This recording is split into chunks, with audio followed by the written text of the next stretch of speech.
చక్కగా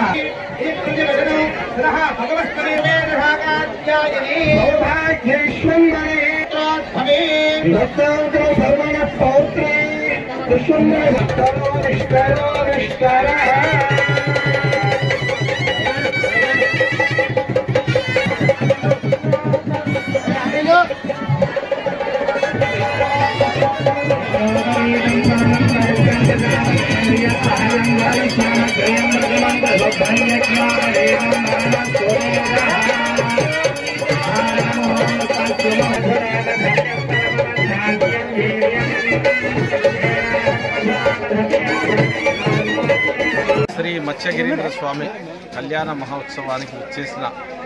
భక్తులకు అదేవిధంగా నూతనంగా నియమింపబడినటువంటి కమిటీ చైర్మన్ గారికి అదేవిధంగా గౌరవనీయులు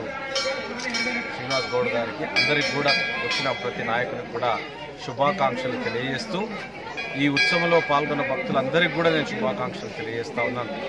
శ్రీ మత్స్యగిరీంద్ర స్వామి అనుగ్రహం వల్ల మేమందరం కూడా ఎన్నికై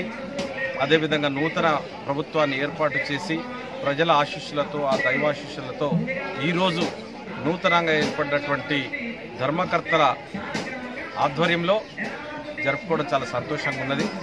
అందరూ కూడా మత్స్యగిరీంద్ర స్వామి ఆశీస్సుల కోసం తరలి వచ్చి జరిగే కళ్యాణ మహోత్సవానికే కానీ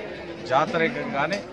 అందరూ కూడా భక్తులు తరలి రావాలని కోరుకుంటూ ఈ మత్స్యగిరీంద్ర స్వామి వాళ్ళందరినీ కూడా చల్లగా చూడాలని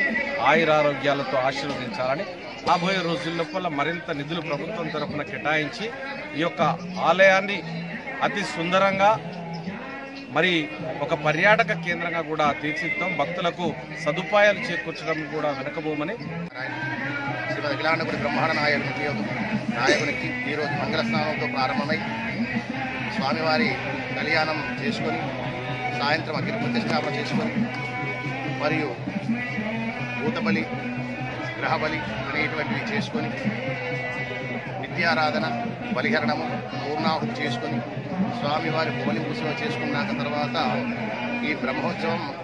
ఈ రోజు నుంచి ప్రారంభమై 25వ తారీఖు నాగబలితో పూర్తవుతుంది. నాగబలి, సప్తవర్ణాలు, ఏకాంత సేవ, భూతబలి మరియు గ్రామబలి అంటూ ఇవన్నీ చేసుకోవడం జరుగుతుంది. ఈ యొక్క కార్యక్రమానికి చాలామంది భక్తులు ఏం చేస్తారు, వారి యొక్క ఇష్టాన్ని నెరవేరుస్తున్నటువంటి వారి యొక్క వెలైపుగా తీసుకొని స్వామివారిని సేవిస్తున్నటువంటి వారు